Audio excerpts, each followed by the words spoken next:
In the spring of 2017, the all-inclusive Mega Man X retrospective had ended, with the Jay's Reviews channel reaching heights it had never seen before. But then, the next big retrospective was to be a season-by-season look at the DC animated universe.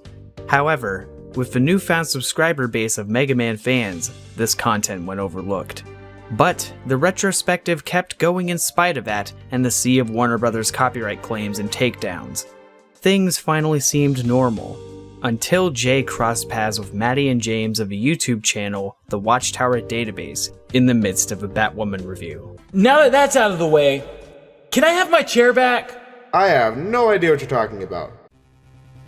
Unbeknownst to Jay, a grand scheme began to unfold behind the scenes following the review of Superman the Animated Series Volume 3 and during the Justice League reviews. This plan took effect at the end of the Justice League Unlimited Season 2 review. James promised a DCAU encyclopedia at the end of a retrospective if Jay reviewed JLU Season 3, all seasons of Batman Beyond, the Return of a Joker film, and the epilogue episode from Unlimited second season. This was a lie. But now, the offer is still on the table only if Jay can prove to James that he has a sufficient amount of knowledge regarding the DCAU timeline. Everything that happens from this point is on your head. Let's go. Excuse me? Oh, hey dude, time for the timeline debate.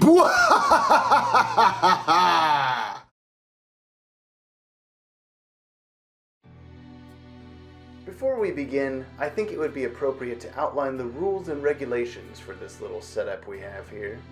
Fine.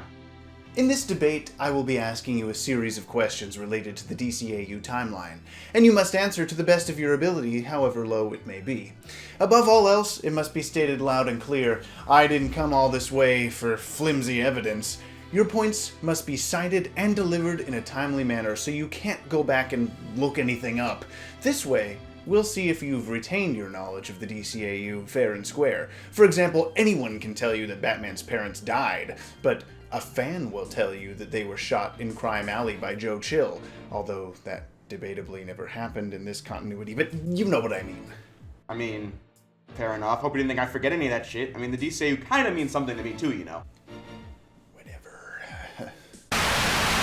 Not this again! I ordered this to be fixed! James! Jay! Can you hear me? Maddie? What is this? I left specific orders. Yeah, I was aware of your plans, so I wanted to make sure my programming would allow for me to see you guys on my monitors. I needed to put a stop to this facade.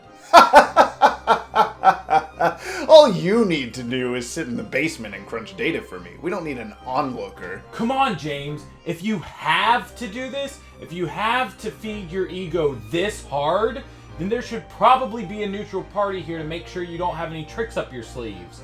Besides, with a plan as foolproof as yours, I'm sure you wouldn't mind an extra spectator. I should thank you. It saves me the trouble having to find you, too. Everything will be made clear in due time. You'll see. You are right, my victory deserves some kind of audience, so if it makes you feel better, you can watch, but I will be asking most of the questions here, and that's not all you're right about. The truth will be revealed before this day is done. The truth of your YouTube channel, Jay's Reviews. Well, alright then. Let's get to it. We shall start with the first ever show produced in the DCAU, Batman the Animated Series. This show's timeline placement is difficult just going off the episodes themselves. Is it in the 1940s? The 1990s? Sometime in the future? It's the 1990s. What? What do you mean, what? I was sure that question alone was enough to end the whole debate. Okay. Let's first begin with the fact that BTAS was aired wildly out of order. The first episode ever aired was The Cat in the Claw Part 1. But the first episode ever made, On Leather Wings, was the one day after that, with The Cat in the Claw Part 2 not debuting on television until several days later. The DVD sets released in the mid-2000s, dubbed as volumes, are the order the episodes were made in, which provides a perfectly fine viewing order for the show, but it's not necessarily a chronological order. Not to an extent where it's hard to follow, as for example, the Bat Signal made its debut in Volume 2's The Cape and Cowl Conspiracy, and never appears before then. It's also easy enough to assume that most of the episodes from Volume 1 take place earlier in the timeline than, say, a Volume 3 episode, as in the first 28 episodes, Batman's introduced to a majority of his supercriminal adversaries like the Scarecrow, Poison Ivy, Two-Face, Killer Croc, the Mad Hatter, and so on. But surely you must remember what I said before. We need specific evidence, and all I'm hearing are these vague generalizations and assumptions. I was getting to that.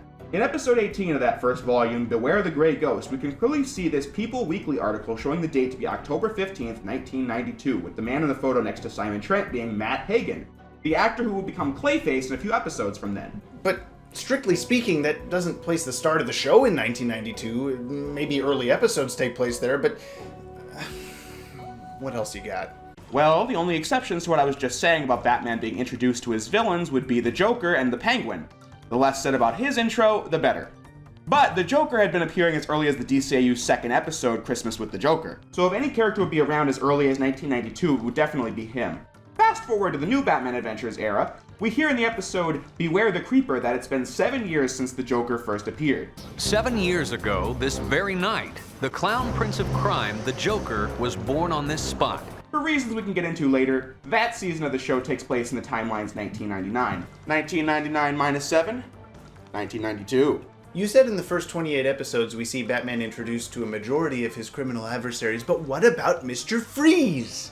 Heart of Ice is the 14th episode produced, but surely, if you've done the necessary homework, you'd know that that's not an early event. Well, Freeze's debut doesn't really clue us into where it takes place, but the other Freeze episodes, Deep Freeze, Cold Comfort, and Meltdown, we can narrow it down to the mid-1990s. Because of Freeze's line and beyond that goes like, I've been like this for nearly 50 years. I have become what many men have dreamed of, an immortal. With Grant Walker from Deep Freeze also alluding to Freeze's immortality. That means it's been nearly 50 years since the Beyond episode in 2040, mid-1990s, checkmate. Okay, James, clearly Jay has run the computations and isn't a novice at this. Can we just end with this all? No, we've only just gotten started. The very first DCAU film, Mask of the Phantasm, its timeline placement has been an ongoing discussion for many years. Some say it's before BTAS, some say it's after, some say something far stupider. But we can get to that later. Back to what I was saying. Mask of the Phantasm tried to keep the cast of characters to a minimum as to not cloud the focus of the story. Even Commissioner Gordon is basically written out of the movie early on, so we could focus on Batman, Alfred, Joker, and the new characters. Meaning that Harley Quinn was not around to assist the Joker, and Robin never drops by to aid Batman in his battle with the Phantasm. Which is where the it takes place before the show camp comes from, with the overall epic narrative of the film being where the it takes place at the end camp comes from, as it would be a fitting way to end any binge of BTAS. Before the show, after the show, before, after, during, explain! Well, from the offset, the Phantasm incident takes place between 92 and 94. Hang on, between 92 and 94? Wow, what a conclusion. I hope you have something a little more decisive. You didn't even give him 5 whole seconds before you— Shut up, basement boy! I mean, I was gonna explain it, but you cut me off. We can narrow it down to 1993, though, because of the appearances of the Bat Signal, which, as I said, debuted in Volume 2's The Cape and Cowl Conspiracy. The film clearly takes place towards the end of the year, going off the weather, the flashbacks being 10 years prior, which lines up with Bruce's training scenes from Batman Volume 2. As well as Joker and Batman being well acquainted, since I already mentioned him getting his costume villainy started in 1992. Adequate explanation. But it's not going to last. What about the new Batman Adventures? Surely its added complexities are far beyond your knowledge. In TNBA, it's unclear how long it's been since BTAS, but the whole world seems to be different. TVs now display in color, guns are more deadly, Batman has a new costume, Batgirl is the primary sidekick before a new Robin shows up, the old Robin has traded in his identity for this Nightwing persona, and the list goes on. The biggest mystery throughout the new Batman Adventures was how Batman and Robin fell out. Besides the arguments of Robin's reckoning, well, Tim Drake explains it. You guys used to be the greatest. Batman and Robin, the dynamic duo. The tension rose throughout the season as we reached the episode Old Wounds. I hope you know that spitting out a Wikipedia page isn't getting us anywhere. Remember the rules. Evidence. Fast. This is where we turn to the comic books for evidence. The story of Old Wounds is adapted for the comic miniseries Batman Adventures The Lost Years, released as an expansion to Old Wounds, with us learning how Bruce came to learn of Batgirl's identity. Anyway, the comic book version is important because the panel shows that Dick Grayson's graduating class is 1997. So if Dick Grayson quits being Robin at that point, that does serve as a pretty definitive cutoff point for all BTAS-era storylines. The comic series then showed us what Dick had accomplished in between then and coming back, traveling the world to hone his skills. Over 850 days pass before he returns to Gotham at the end of Sins of the Father, meaning that TNBA has to take place in 1999, 2 years after Dick graduated from college. I think that sums it up pretty well. I must admit, you are doing better than I expected, and I couldn't even come up with a single rebuttal during that lovely TNBA summary. You've proven your knowledge of many a Batman animated property, but can you tell us about the mystery of the Batwoman? Well, this'll be easy. Despite the TNBA aesthetic the film has going for it, there's one detail and one detail alone that places this film in the timeline. It sounds to me like Jay knows what he's talking about here. How many times must I demand your silence? In this movie, Batman is disrupting the Penguin's operation, which involves the development and transportation of plasma rifles. Stuff's out of Star Trek. I thought maybe someone broke into a toy store. These aren't toys, Bullock. This is a plasma rifle. A seemingly minor detail, right? Well, let's fast forward, or go back to Batman Beyond Season 2, Episode 15, Final Cut. Terry is battling Curare as Max is searching for the bomb down below in this weapons museum. One of the displays they pass by is this, the plasma rifle, which is dated 2005. So by default, Mystery of the Batwoman has to take place there. But you know what I find the most interesting about Mystery of the Batwoman's timeline placement? What? That Batwoman was the review I decided to contact you guys to collaborate on, and I ended up getting involved in this mess. I was really hoping this would come up. Of course you would. You guys were the ones who came up with the plan to hack the videos. I was hoping this would come up as a chance to explain things. Explain? How about this? What is your problem, James? Why even go to these lengths in the first place? I told you once, Jay's Reviews, that if you failed my challenge, you and your little retrospective would be remembered as a total failure. If you really want to know, let's go back to the beginning. From the very beginning, you've consistently missed points, details, and even full episodes. What? Starting in your review of Batman the Animated Series Volume 2, you decided you were going to tackle the DCAU in an every episode reviewed fashion, proudly declaring at the end of that review how great it was that you went from the pitifully short and uninteresting Volume 1 review to the 1 hour extravaganza of Volume 2. But I guess someone forgot to proofread the script, because Episode 25, Paging the Crime Doctor, was completely left out of that video and had to be sloppily inserted into the start of the Volume 3 review. Well, you got me there, but does that really kill a whole retrospective?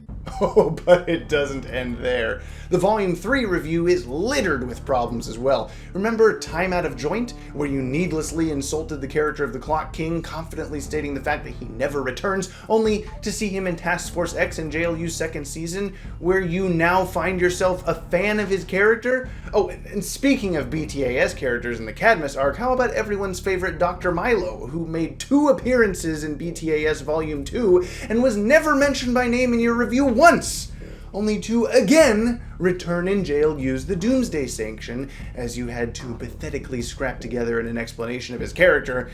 But my favorite example from the good old days of BTAS comes here in your review of the episode Deep Freeze. You lazily didn't bother comparing the episode to the classic Heart of Ice, and so you said you would make that a segment in your review of Batman and Mr. Freeze Sub-Zero, which came out a week later, and I don't seem to remember that Deep Freeze comparison, meaning your Deep Freeze cop-out was revealed for what it was.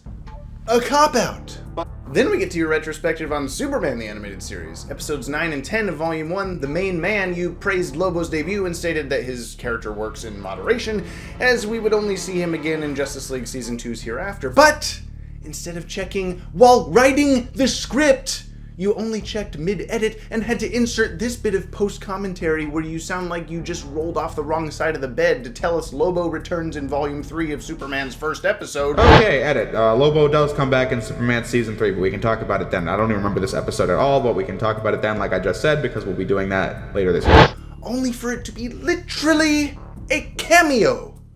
This sloppy excuse for a production would never have happened on the Watchtower Database.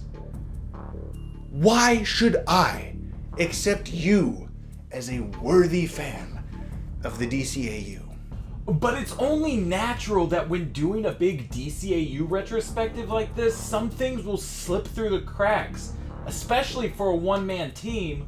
Keep in mind, James, he's a man, not a machine. But when we, the viewers, are expected to take you seriously and give you hours of our lives, why is it that you can't ensure bulletproof quality? It's pathetic. Like, when you were watching the DCAU out of production order, you make it a big deal in the retrospective that each video is going off production order, and yet we go right from Batman Volume 3 to Sub-Zero to TNBA to Batwoman to Superman to JL to Beyond. Because of this, in your TNBA series, you had to explain plot lines from Superman the Animated Series multiple times just to bring the audience up to speed. This also happens in your videos on the Justice League shows, when you had to do the same for plot lines in Batman Beyond that JL and JLU were retroactively setting up. But I did what you wanted. You made me review Batman Beyond before Epilogue. The damage was already done. But the epitome of your shiftless work and dubious moral character comes in your pitiful What is the DCAU FAQs video, in which you tell the audience that Static Shock and the Zeta Project are two shows that are a valid part of the DCAU, but then you go on to say that you aren't covering them, because Static Shock wasn't fully on DVD, and I will never review something that is not finished. But in the months following that video, the final 2 seasons were released, and your excuse crumpled up into a flaming ball of fire, as I called out on the 12th Level Intellects podcast. I know there's some people that haven't watched all of Static Shock just because they weren't in DVD quality, and now they're finally watching them for the first time. Nice. And that's, I mean, that's cool, but you could have just watched it. You were left with nothing more to say than, "Ooh, I just don't want to. I didn't set out to do it that way, blah, blah, blah." How do you even remember all of that? Right there. That attitude is precisely why I make it my business to remember. This is the DCAU. This is important. And you treat it like it's yesterday's garbage, relying on our research over at the Watchtower Database to inform your viewers, like when you mentioned our Holiday Nights comic comparison video in your TNDA series, when you directed people to our Wonder Woman time loop theory when addressing the "yeah right and I'm Wonder Woman" debacle from Blast from the Past, or when you mentioned our Marvel Easter eggs video during the Unity review for Superman Volume 3. But that wasn't because I was lazy. I wanted to provide thorough information, and I was never going to do it as well as you guys, so I might as well just send some views your way. Besides, isn't it good for him to disseminate all the information we uncover? Isn't that the point of this all anyway? You know, maybe I'd concede to some of these points. But I can't, Jay, because every other chance you get, you say something completely stupid. Like that Phantasm review. Let's listen to your excellent timeline analysis. What matters is that it's in the BTAS era before Superman ever existed, which is all I need to know to enjoy the storyline. Oh wow, great conclusion, Dr. J. Sometime in the BTAS era? Like, why even say anything at all if your knowledge is that limited? All this goes to show is that your retrospective sucks, and you are a no-talent hack. I don't even know what to say to that. That's where I came in. I have had my eyes on your retrospective since the very beginning. I make it my business to consume all DCAU content and knowledge. Morbid curiosity? Curiosity? Yes. Morbid? Hardly. I saw the sinking ship that was your retrospective as early as the first installment when you worked with my friend Evan in your FAQs video. IKG? The FAQs guy? You know him? Yes, and it would seem your friend backstabbed you. Isn't that a gosh darn tragedy? Anyway, I encouraged him to get you to send a tweet to me asking for feedback on your videos, which would get you into contact with me, and maybe we could work on improving your content. That's where the chair comes in. I framed you for the theft of Maddie's chair in my basement, so he could help your Batwoman review get the timeline correctly, which you had been failing at previously. I thought your mistakes were fixable prior to the end of BTAS. Framed? Maddie, what even is your role in all of this? I helped you with the timeline in your Batwoman review, and from there ended up coming to find out the truth about who took the chair. Following that, it was business as usual, working on the timeline, doing my videos.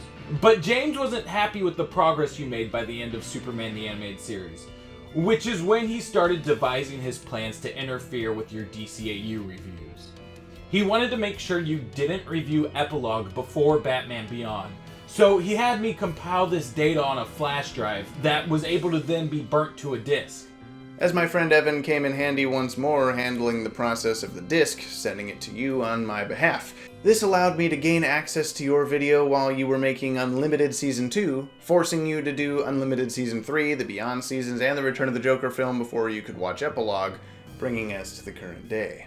So, you conducted this entire conspiracy over not remembering paging the crime doctor and not name-dropping Dr. Milo. You're no DCAU master, you whacked-out old fraud. I have said it before. I'm the biggest DCAU fan there is. It would be a fight for anyone else to take the crown, and here we are. This is really why I felt the need to participate. I wanted to bring it all to this point. Yes, you went against your job description, and for that, we will certainly have a discussion later. James, I wanted to bring it to this point. It's time the truth came to light and you got off your soapbox. You treat the DCAU like it's yours to keep. Is that supposed to make you feel better than everyone else? I mean, I thought that was implied. But seriously, guys, the truth is out. We all know how we got here.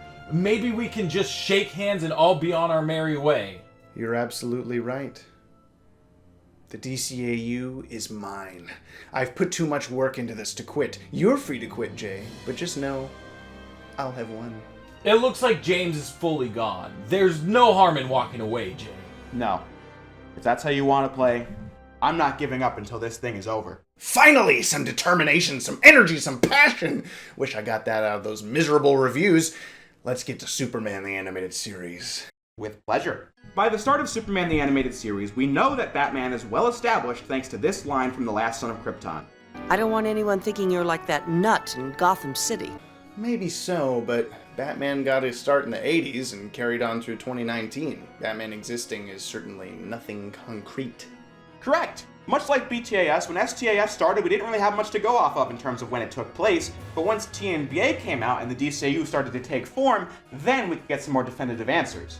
The TNBA episode Joker's Millions references the events of Superman's World's Finest as having taken place last month. The new Batman Adventures takes place in 1999, as established, so WF takes place there. Bam, late 90s. World's Finest was made almost 30 episodes into the series, though. This doesn't account for any of that.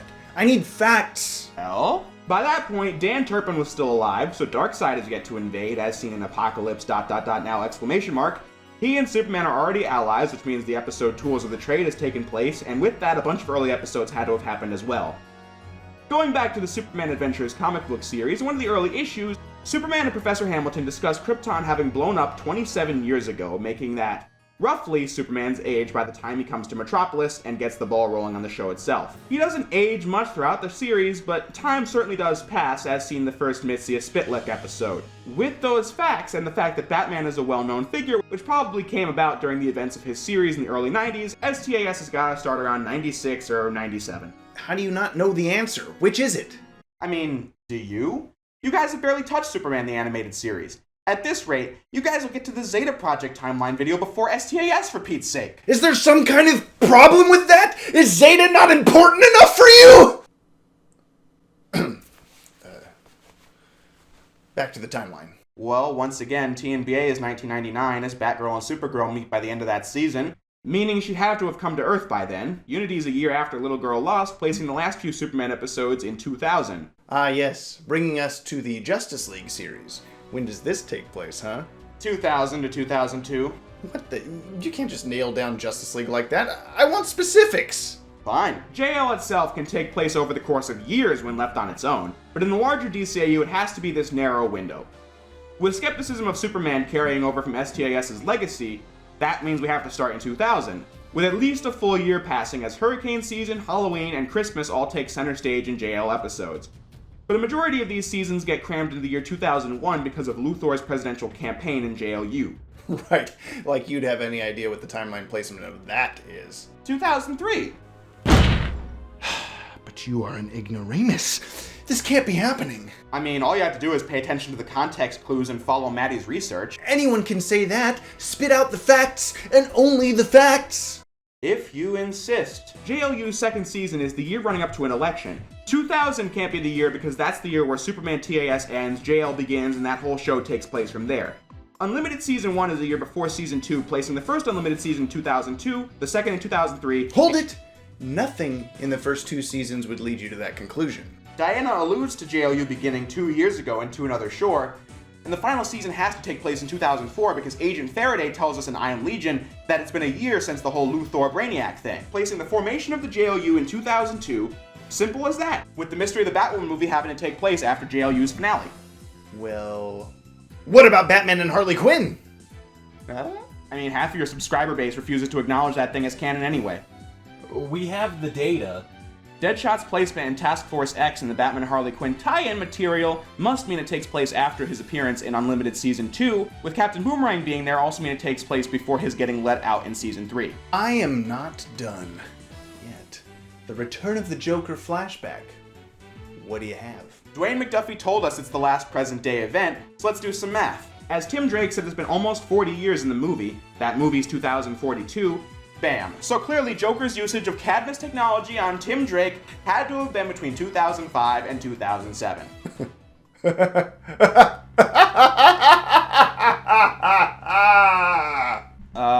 Have you gone completely mad now? Oh, quite the opposite. I'm just laughing at how you've talked your way into a corner. A pitfall I was hoping you'd fall into. What are you talking? You directly mentioned epilogue establishing Joker used Cadmus technology on Robin. Now, I want you to tell me how he did that. What the? That never happened in any episode or comic. What the hell do you want me to say?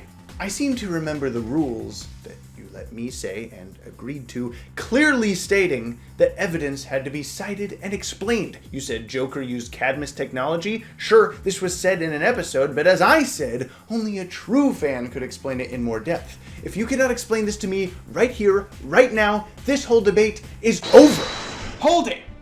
You planted this trump card at the very beginning? That's not fair! Not fair?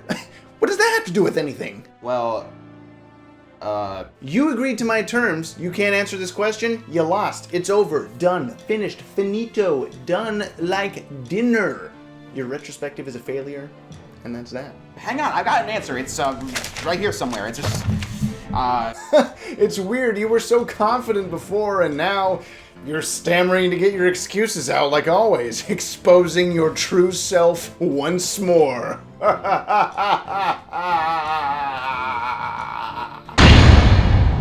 Well, if that's all we have for today, I'll... That's quite enough! Now what is it? I'd like a word, Jay.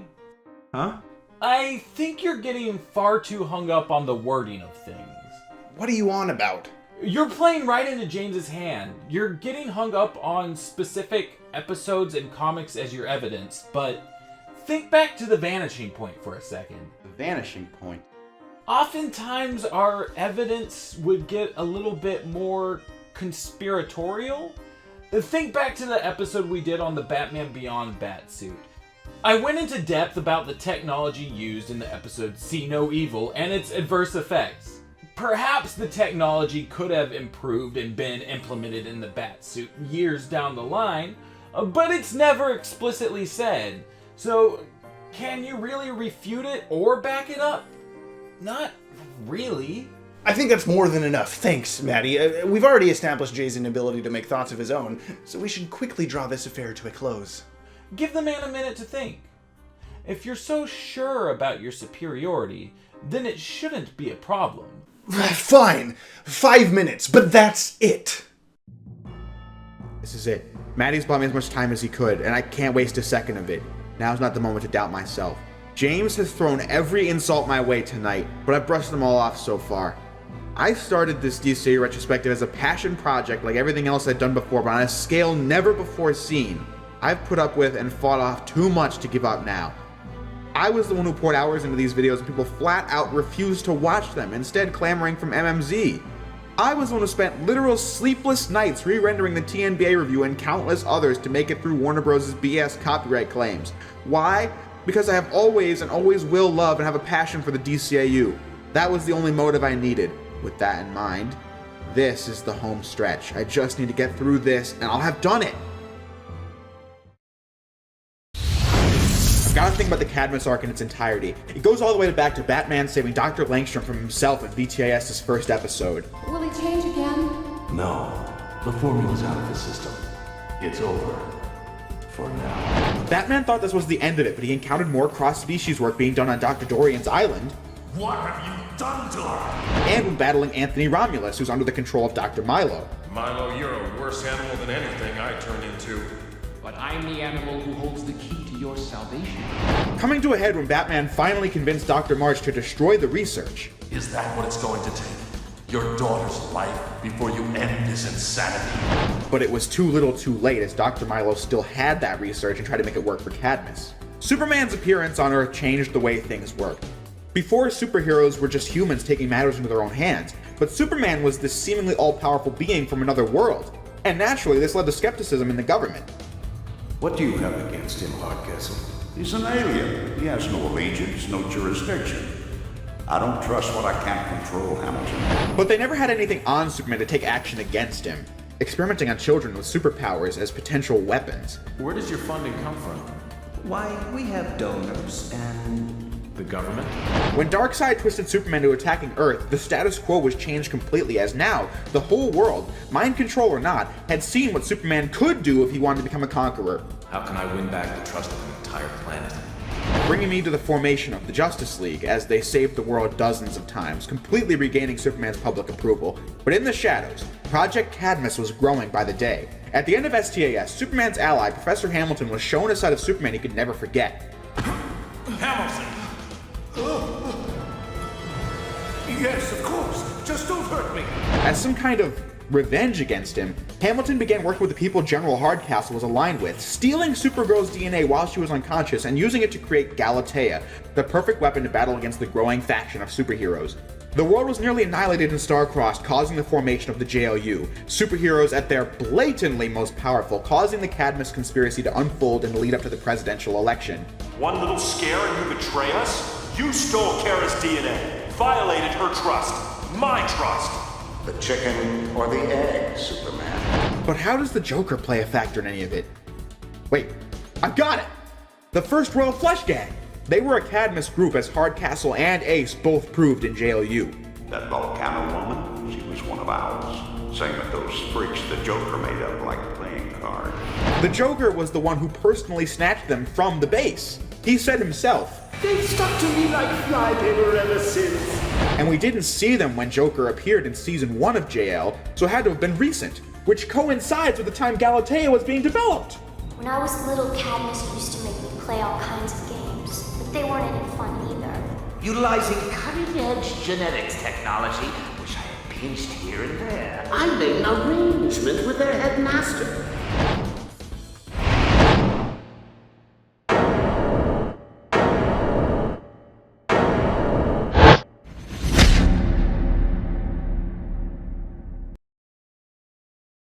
Well, that was 5 minutes well spent. Now to end things. I wouldn't count all your chickens before they hatch, Mr. Strecker. You have something? Yes. The Joker said to Terry in Return of the Joker that he'd been pinching genetics technology for years before he used it on Robin. The Joker was a genius in every sense of the word. He would have the knowledge to reverse engineer Cadmus nanotech to implant his DNA into Robin to manifest himself when the time came. But where? Joker had already crossed paths with Cadmus officials when he stole the Royal Flush Kids prior to the Wild Cards episode, which is when they were developing the Supergirl clone. It certainly wouldn't come as a surprise if he stole nanotechnology they were storing there, and used it for his own purpose. You wanted an answer, and you got one. No. What about Batman Beyond? Well, it's 40 years after TNBA, which starts the show in 2039. Oh, well then what about the scene where Batman quits? Dude, the screen says it's 20 years later. If that starts in 2039, then Bruce quits in 2019. Zeta? An episode of his show told us he went renegade in 2041. So therefore, the Beyond episode takes place in 2041, ending the show in 2042. Then, epilogue! Bruce Timm wants it to be 65 years after whatever the present moment is, but what do you have to say for yourself? Well, Dana said they've been dating for 15 years, and at the start of the show, they were first starting to get close. 2039 plus 15, 2054. And with that, I must say, James, you were right. This debate is over, and you lost. Is this really the end? Am I being defeated? I am the biggest DCAU fan. How can this happen? I grew up watching BTAS. I watched all the shows from there, knowing the lore, characters, everything. But you, a fool, starting on Justice League and going back? You can't win? Maybe this could be a moment of learning? What? James, I told you this before.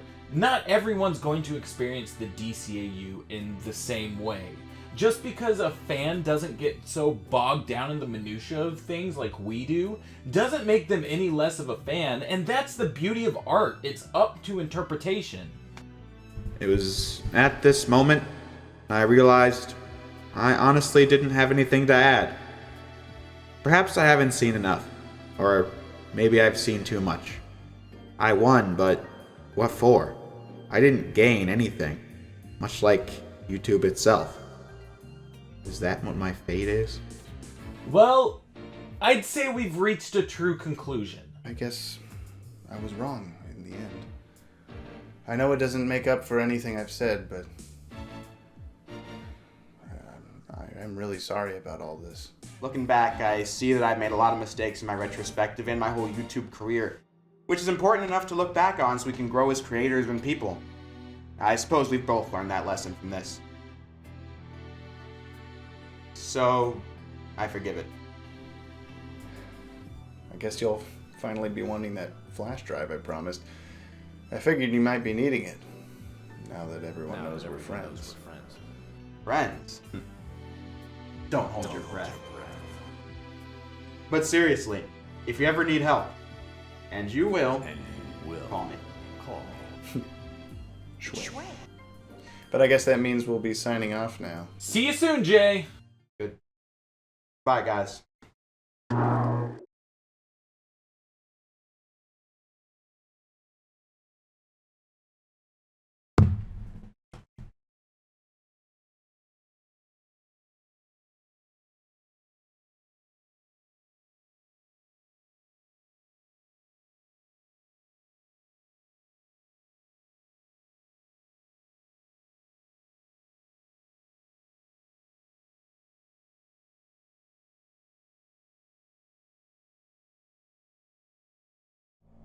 I have the flash drive, but I'm not touching it.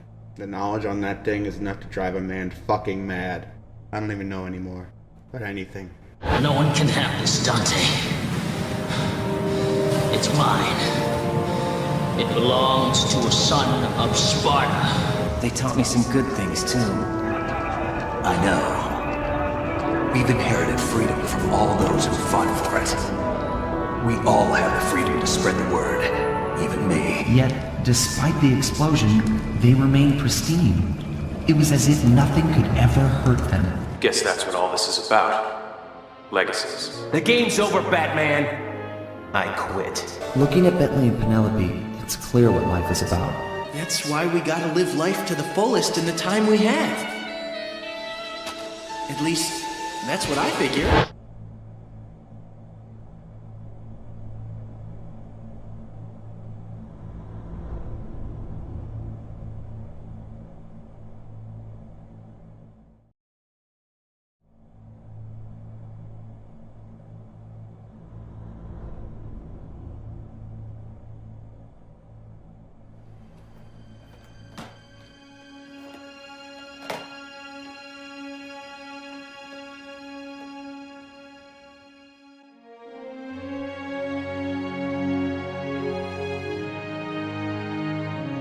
All-inclusive Mega Man X Retrospective. And I believe I'm a competent enough reviewer to segregate how much fun I have while playing a game from the actual quality of the design. Mega Man X6 is one of the worst video games I have ever played in my entire life. Why are the weapon energy tanks and EX tanks still useless? These are things that should have been fixed by now. We've reached the end of the all-inclusive Mega Man X Retrospective. You may all know me from the all-inclusive Mega Man X Retrospective. We are getting the Mega Man Zero series reviews. Anyway, I have been a bit disillusioned with the X series after I finished that marathon, since I just associated X with arguing with angry commenters for all this time. But this collection has brought me back. This massive video will contain all 12 videos in the all-inclusive Mega Man X retrospective with Mega Man X1, X2, X3, and X4 fully done over, and Extreme 1 and onward getting slight tweaks. But I am saying that the Mega Man burnout in the 2000s created a toxic environment for the series where sales were going every which way. The Mega Man X games really helped me out back in 2015, and of course, if I was getting into these games, it only makes sense to dabble into the other Mega Man franchises that exist, right? It also, like I said, leaves all the BS from 01 and 02 behind and crafts a beautiful game, leaving me with only one conclusion. Mega Man ZX Advent just sucks. What's this? My name is Thomas Light. I am the researcher who designed and built Mega Man X.